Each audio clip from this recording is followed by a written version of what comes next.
The 2-0 to Nimmo. Swing and a liner to left center. Base hit. Put it in the books. The Mets have made it 2 straight over the Phillies. Marte scores from third. The Mets pour out of the dugout.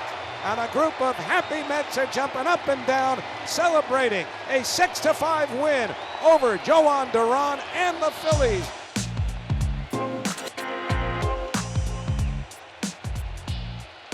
From MLB.com, this is the Morning Lineup Podcast. I'm your host, Matt Monaghan.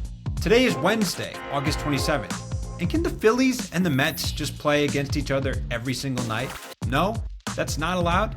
I'll send an email to somebody. We'll get into a dramatic night at Citi Field. The Padres tried to gain ground in the NL West while playing the Mariners, but the Dodgers had old, reliable Clayton Kershaw on the mound. Justin Verlander now has Walter Johnson. Yes, Walter Johnson in his rearview mirror. And you have to watch how far this Riley Green grand slam went. It may hit you on the head this morning while you're out walking your dog. Let's get to it. Mets-Phillies, Mets-Phillies, Mets-Phillies. They've played so many big games against each other over the years. Remember Francisco Lindor's grand slam last year in October? The Mets collapse and the Phillies rise to the playoffs in 2007. Didn't the Philly fanatic once eat a Mets bat boy live on TV? No? Okay. Well, they're back facing each other in the heat of a pennant race this week. The Mets won Monday's game to get to within 6 games of the Phillies for first place, and on Tuesday, they were rolling once again. Down 2-0 in the fifth, they scored 5 runs, helped by a big bases-loaded double by the man known as the Polar Bear. And the fastball drilled, deep left field, back toward the wall, there it is, past the dive of Wilson, up against the wall, 2 runs will score, and the Mets take the lead. But the Phils would not go quietly into the night. They added a run in the 6th to get to 5-3, and in the 8th, against struggling Ryan Helsley, a familiar face stepped up with a man on base, Harrison Bader, who was a Met during their magical 2024 run. And Harrison decided to give the Mets a dose of some of that Baderade. Short lead for Castellanos, and a high fly ball out toward left. It's deep. Nimmo's going back toward the wall. It is gone! Bader's just tied the ball game up. It is a 5-5 game. Edwin Diaz came in to hold the Phils scoreless through the 9th and keep the score tied at 5. And then Johan Duran, maybe the best closer in the game, came on to keep the Mets off the board in the bottom of the 9th. But Starling Marte led off with a hit. Pete Alonso got his 4th hit of the game. And then Brett Beatty got a hit. And with nobody out and the bases loaded, Brandon Nimmo decided, hey, why don't I just get a hit too? And Brandon slashes it, base hit, and the Mets win the ball game. 4 straight hits against Duran in the bottom of the 9th. The Mets have beaten the Phillies 9 straight times at Citi Field. They've taken the first 2 games of this series as they win it at the bottom of the 9th, 6-5. Nimmo's 4th career walk-off hit, and now the Mets are just 5 games back of the Phillies for first place in the NL East. They're getting closer. When the Dodgers have needed a big win over the last 15 or so years, they've turned to one of the best pitchers in baseball, Clayton Kershaw. And at the age of 37, he showed he can still be that guy on Tuesday. Kershaw gets another K. A curve at 71 picks up his 6th of the game. Kershaw went 5 strong innings. He outdueled Red starter and Fordham grad Nick Martinez, getting LA a 6-3 win. Will Smith hit his 16th, and Andy Pius had 2 hits in the victory. Kershaw is now 9-2 on the year with a 3.02 ERA. His ERA in August? A Kershaw-esque 1.88. It was a big win because the Dodgers were just 1 game up on the Padres in the NL West headed into Tuesday. And the Padres did this in the first inning against the Mariners. And a fly ball lifted to left field. Rosarena going back to the warning track. He's at the wall. It is gone! Ramon Laureano plays in Slam Diego. Grand slam puts the Padres on top 5-0. How about that start in Seattle? Ramon Laureano, who's been otherworldly for San Diego since being traded over, helped give his team a 5-0 lead in the first. The Mariners would storm back, scoring 6 in the 5th on homers by Randy Rosarena and Gino Suarez's 41st. But a Freddie Fermin squeezed bunt bunts would give the Padres a 7-6 lead in the sixth that they would not relinquish. So, the Dodgers remain one game up on the Padres in the NL West, and the Mariners stay 1.5 back of the Astros in the AL West. Houston got shut down 6-1 by Tanner Gordon and the Rockies. Seattle still maintains that third AL wildcard spot. Coming up, you know you've earned a top slot on the podcast when you pass Walter Johnson in career strikeouts.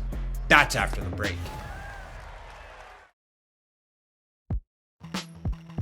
Walter Johnson, the big train. Back in his heyday during the early 20th century, he was the first real strikeout fireballing pitcher. They didn't really have radar guns, but he once reportedly threw as fast as a motorcycle going in the mid-90s. Ty Cobb, one of the best hitters of that era, once said of his pitch, quote, "That thing hissed with danger." So, passing that guy in career strikeouts is kind of a big deal. That's just what Justin Verlander did on Tuesday night after striking out the second batter of the game. 2-2 pitch. Swing and a miss. He struck him out with a changeup. Beauty. That's strikeout there for Justin Verlander. He now passes Walter Johnson on the all-time strikeout list. Verlander's 3,516th career punchout, passing Johnson's 3,515 for 9th place all time. Verlander struck out 5 over 6 innings, throwing 101 pitches and giving up just 2 runs in the Giants' 5-2 win over the Cubs. Wilmer Flores and Matt Chapman both homered for San Francisco. Chicago falls 6.5 back of the Brewers in the NL Central. The 42-year-old Verlander is now just 15 Ks from passing Gaylord Perry for 8th all-time. His quest for 300 wins has taken a step back this season, though, as it was just his second victory of 2025. The future Hall of Famer is 2-10 on the year. Elsewhere around the league, bases loaded, 2 down. That's a high fly ball, center field. Butler can only watch it fly to the batter's eye. It's a slam for Riley Green. Riley Green hit a 471-foot grand slam over the batter's eye in center field in Sacramento. It's the longest home run by a Tiger since StatCast tracking began in 2015, and the second longest grand slam by any player besides Giancarlo Stanton. Alas, none of that ended up mattering, as the A's won 7-6 on a walk-off walk in the 10th. Giancarlo Stanton nearly disintegrated a baseball, cranking a 451-foot homer during the Yankees' 5-1 win over the Nats, his longest this season. His 37 homers of 450-plus feet in the StatCast era are the most of any player. He also added a double, finishing with 5 RBIs. Stanton now has 17 homers and a 1.051 OPS in 51 games this year. The Yankees keep their second spot in the AL wildcard. Kyle Bradish struck out 10 over 6 in his first start since June 2024 and Tommy John surgery. But it wasn't enough for the Orioles, who fell to the Red Sox 5-0. Lucas Giolito threw 8 scoreless, while David Hamilton and Trevor Story both homered off Bradish in the win. The Sox retain their hold on the first wildcard slot and are 4 games back of the Blue Jays for first place in the AL East. The Jays blew a 1-run lead in the 9th, giving up 4 in the frame in a 7-5 loss to the Twins. Mickey Gasper hit the first home run of his career for Minnesota. George Springer had 4 hits and 2 homers to get to 24 in the season in Toronto's loss. The Royals stormed back from down 4-0 to beat the White Sox 5-4 on Tuesday. Kyle Isbell had the go-ahead RBI single in the 9th. KC stays hanging around that final wildcard spot, at just 3 games back of the Mariners. The Brewers staved off a big D-backs comeback to walk off Arizona 9-8 in the bottom of the 9th. William Contreras and Bryce Terang both hit their 15th homers of the year. Jacob Ms. Kid Mizorowski struck out 10 and gave up 3 runs over 5 innings, and Isaac Collins walked things off with a sacrifice fly.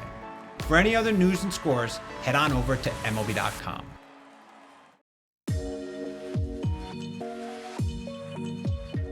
That's all for today's morning lineup.